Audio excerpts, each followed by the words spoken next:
Hi friends, আজকে তোমাদের কাছে পটল ছানার একটা রেসিপি শেয়ার করব। পটলগুলোকে লম্বা লম্বা করে কেটে ধুয়ে নুন হলুদ একটু লঙ্কার গুঁড়ো মেখে প্রায় 15-20 মিনিট রেখে দিয়েছি। আর পটলগুলো কিন্তু একটু মাঝখান থেকে চিড়ে দিয়েছি।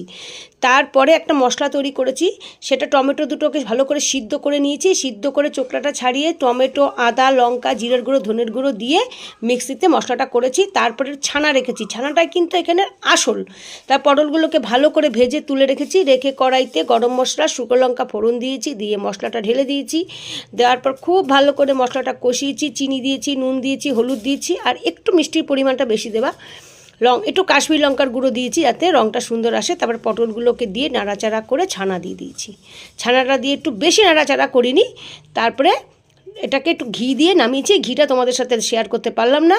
যাই হোক, রেসিপিটা যদি তোমাদের মনে হয় কোথাও ভালো লেগেছে, তাহলে অবশ্যই তোমরা লাইক, কমেন্ট, শেয়ার করবে। আর গরম ভাতে